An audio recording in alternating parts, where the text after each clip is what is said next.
Kali ini kita memasuki materi terakhir analisis regresi sebelum ujian tengah semester. Pada materi ini kita masih akan membahas mengenai model regresi berganda, khususnya beberapa poin ini. Yang pertama adalah mengenai multikolinear dalam regresi linear berganda.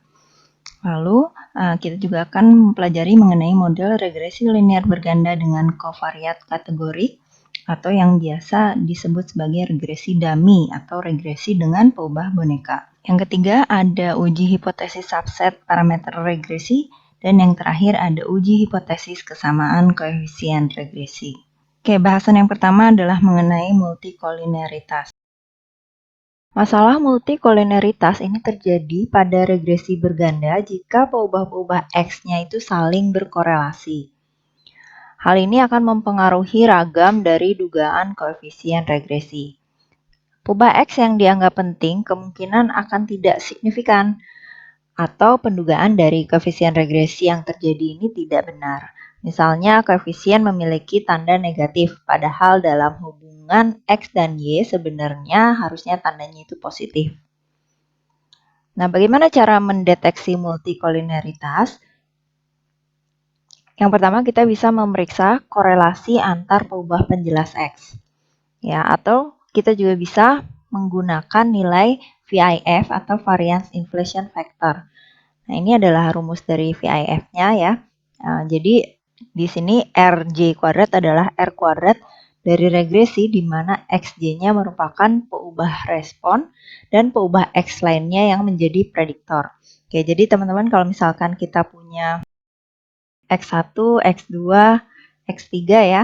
Nah, R1 ini kita melakukan regresi antara X1 dengan X2 dan X3.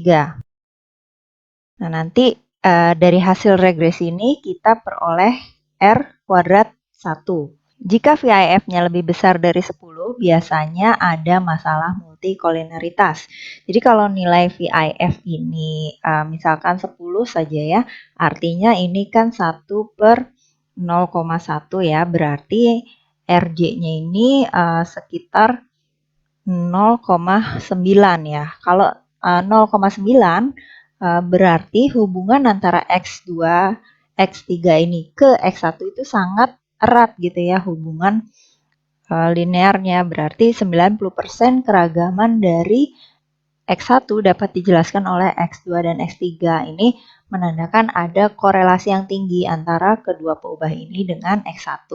Nah, lalu bagaimana cara kita mengatasi multikolinearitas ya?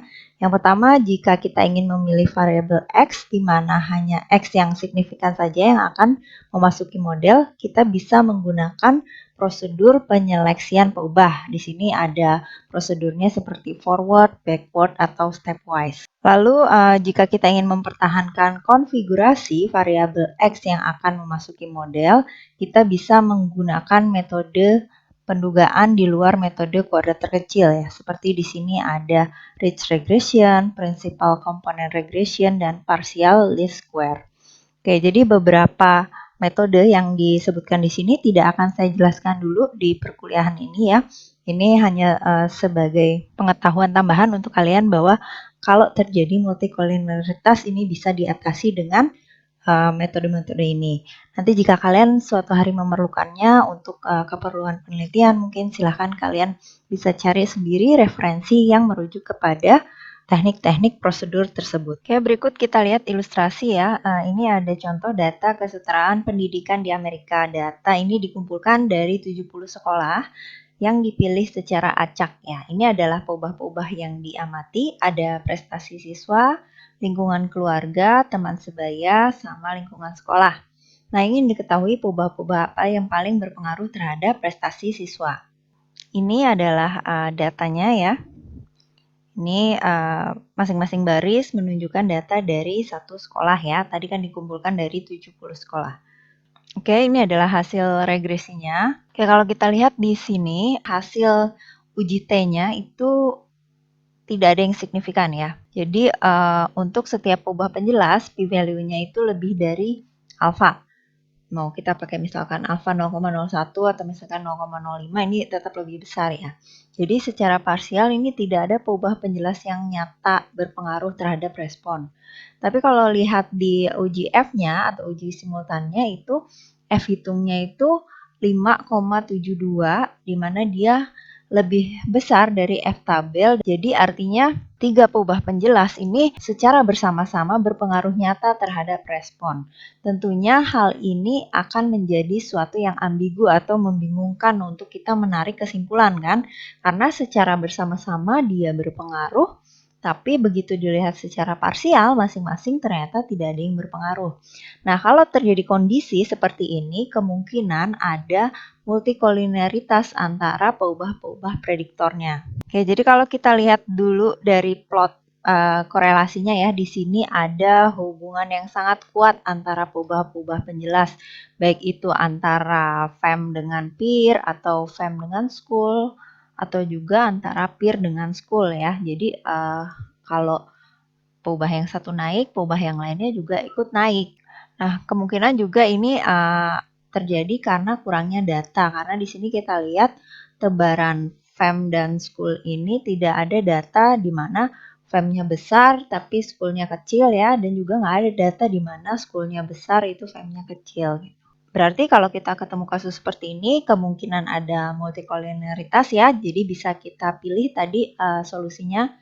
Yang pertama kita bisa seleksi peubah dengan stepwise, forward atau backward, atau kita tetap mau pakai semua peubahnya, tapi kita lakukan penanganan khusus misalnya dengan ridge regression atau regresi komponen utama. Baik, selanjutnya kita masuk ke regresi dengan peubah boneka ya, atau di sini covariatnya atau X-nya ini berupa peubah kategorik. Nah, ini sering juga disebut sebagai regresi dummy. Peubah boneka atau dummy variabel ini adalah peubah bebas atau penjelas yang tipenya kategorik dengan dua taraf, yaitu yes atau no, on atau off, male atau female ya. Jadi nilainya itu hanya 0 dan 1. Oke, sekarang kita lihat ya, ini hubungan antara peubah respon dengan peubah penjelas ya. Jadi kalau responnya di sini banyaknya barang yang terjual dalam 1 minggu ya. Ini kan bisa saja dipengaruhi oleh harga barang atau biaya iklan ya. Kalau harga ini kan biasanya misalkan dalam rupiah ya. Kalau biaya iklan juga dalam rupiah dan nilainya itu kuantitatif ya, dia numerik. Nah, makanya ini masuk yang ke kuantitatif. Nah, sedangkan kalau misalnya adanya hari libur dalam minggu tersebut, kan jawabannya hanya dua ya. Ada, ini bisa kita kodekan 1 misalnya ya, atau tidak ada, ini dikodekan 0. Nah, yang seperti ini kan dia kategorik ya. Berarti ini harus dibuat ke dalam peubah boneka atau dummy variable. Contoh yang kedua, di sini ada peubah respon kecepatan reaksi bahan kimia. Kecepatan reaksi bahan kimia ini bisa dipengaruhi oleh suhu ya, ataupun tekanan. Ya, kedua peubah ini kan dia sifatnya kuantitatif ya. Sedangkan kecepatan reaksi bahan kimia ini juga bisa dipengaruhi oleh jenis katalisator yang digunakan. Nah, yang seperti ini kan dia merupakan peubah yang sifatnya kategorik. Berarti kalau ada peubah yang seperti ini di dalam penelitian kita bisa gunakan peubah boneka atau dummy variable. Oke, misalkan di sini kan model regresinya akan kita buat Y sama dengan beta 0 plus beta 1 X1 plus beta 2 X2 plus beta 3 X3. Kapan kita bisa membuat regresi dengan peubah boneka atau dummy variable ya? Pertama kita lihat dulu kalau misalnya uji parameter peubah bonekanya ini nyata atau signifikan ya. Lalu di sini ada dua persamaan grafik nanti ya, itu mewakili kategori 1 dan kategori 2. Jadi kalau regresi biasa kita cuma punya satu persamaan ya, Y sama dengan beta 0 plus beta 1 X1 plus beta 2 X2 misalkan ya, seperti itu. Nah, nanti kalau misalnya di regresi dan peubah boneka akan ada dua persamaan regresi. Oke, ini sebagai contoh ya, tadi misalkan yang ada hari libur atau tidak kan kita kodekan sebagai 1 atau 0 ya. Ketika kondisi di mana ada hari libur berarti ini kita isikan 1, maka model regresinya akan seperti ini. Sedangkan waktu tidak ada hari libur ya, X2-nya ini sama dengan 0 ya. Berarti ini adalah model regresi yang akan kita gunakan. Sekarang perhatikan ini adalah intercept dari dua persamaan regresi. Ini antara persamaan 1 dan persamaan 2 itu interceptnya berbeda. Ada selisih sebesar B2. Nah, sedangkan untuk slope atau kemiringan garisnya ini masih sama persis ya, dia sebesar B1. Nah, berarti di sini nanti kita akan dapatkan dua garis regresi yang memiliki intercept berbeda dengan slope yang sama. Kita lihat ilustrasi di sini ya, sebuah toko kue ingin memprediksi banyaknya pie yang terjual per minggu. Untuk itu dikumpulkan data penjualan selama 25 minggu beserta data peubah-peubah penjelas yang diperkirakan mempengaruhi banyaknya penjualan pie, yaitu peubah harga dan peubah ada tidaknya hari libur pada minggu yang bersangkutan. Oke, ini persamaan regresinya secara umum ya. Nah, ini keterangan untuk peubah-peubahnya ya. Jadi nanti kalau misalnya ada hari libur, X2-nya itu 1. Kalau tidak ada hari libur berarti X2-nya itu 0. Nah, nanti karena yang kategorik ini X2, maka yang X2 ini nanti yang akan kita buat peubah bonekanya atau dummy variable. Oke, ini kira-kira ilustrasi bentuk garis regresinya ya. Jadi dia memiliki slope yang sama ya, tapi interceptnya berbeda. Ya, otomatis yang ada hari libur atau yang X2-nya ini sama dengan 1, ini kan ada penambahan B2 ya ke dalam interceptnya. Makanya dia posisi garis regresi yang memotong sumbu Y ini akan lebih tinggi daripada posisi garis regresi di mana tidak ada libur. Ya, ini tadi ya cara memperolehnya. Kita masukkan 1 ke dalam X2-nya ya, kita gantikan X2 dengan 1, ini kita dapatkan persamaan regresi untuk pada saat ada hari libur ya. Sedangkan untuk pada saat tidak ada hari libur ini kita isikan 0. Nah, ini terlihat ya, interceptnya itu berbeda tapi slope-nya sama. Nah, jika H0-nya ini misalkan beta 2 sama dengan 0 itu ditolak ya, maka hari libur berpengaruh nyata terhadap banyaknya penjualan pie. Oke, ini contoh ya menggunakan datanya, ini diperoleh persamaan regresinya secara umum.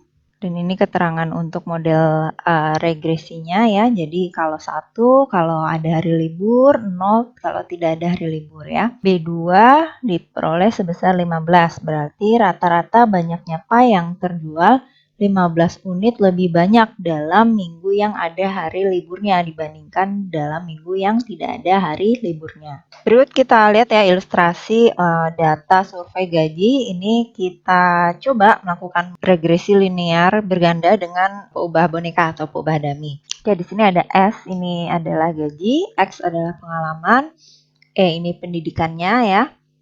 Ini ada 3 kategori. Lalu M ini dia manajer atau bukan ya. Ada 2 kategori. Nah, semua peubah penjelas ini diasumsikan memiliki hubungan linear terhadap gaji. Oke, berarti yang pertama S tadi gaji ini dia kuantitatif dan kontinu ya. Untuk pengalaman juga kuantitatif dan kontinu. Lalu pendidikan ini kualitatif dengan 3 level dan manajer atau tidak ini kualitatif dengan 2 level. Nah, ini banyaknya peubah boneka untuk setiap peubah penjelas ini sama dengan banyaknya level dikurangi 1. Jadi kalau untuk yang 3 level banyaknya peubah boneka itu adalah 3 dikurangi 1, jadi ada 2. Nah, ini peubah bonekanya. EI1 itu dia nilainya 1 kalau lulusan SLA atau SLTA yang ini ya. Dan ini akan jadi 0 untuk yang lainnya. Nah, sedangkan peubah boneka yang kedua, EI2 ini 1 jika lulusan S1 dan 0 jika itu lulusan lainnya. Nah, untuk lulusan yang lebih dari S1, ini maka nilai EI1-nya 0 dan EI2-nya juga 0. Sekarang kita lihat yang kedua, yang manajer atau tidak ya. Berarti banyaknya peubah boneka adalah 2 min 1. Adalah sebanyak 1. Kita cukup bikin 1 aja ya, MI. Ini 1 kalau dia manajer, 0 kalau dia bukan manajer. Oke, nah ini kira-kira model regresi linear bergandanya dengan pengubah boneka. Ini yang pendidikan tadi ya. Jadi ada 2 ubah bonekanya. Ada EI1 sama EI2. Nah, sedangkan yang ini adalah pengubah boneka untuk yang manajer tadi ya, cuman 1. Nah, ini misalkan ada seseorang yang pendidikannya SLTA dan dia manajer. Berarti EI1-nya tuh dia 1, EI2-nya 0, MI-nya itu 1. Nah, tinggal kita masukkan aja ke model regresi ini ya. Yang ininya ya, 1, 0, 1 kan. Nah, jadi persamaan untuk orang ini nih menjadi seperti yang ini. Oke, jadi tadi kan secara umum ini ya persamaan regresinya untuk data survei gaji. Nah, ini ada 6 kategori yang mungkin. Nah, ini dibuat kombinasi dari semua kemungkinan ya. Untuk model yang pertama ini berarti kalau dia SLA, terus dia bukan manajer. Lalu yang kedua ini kalau dia SLA ya atau SLTA dan dia manajer. Ini kalau dia lulusan S1 dia bukan manajer, lulusan S1 dan dia manajer. Yang di sini berarti dia lulusannya lebih dari S1 dan bukan manajer. Ini juga lebih dari S1 dan bukan manajer. Oke, ini jadi ada 6 persamaan regresi. Oke, berarti untuk yang pendidikannya lebih dari S1 dulu nih ya, yang 2 yang di bawah.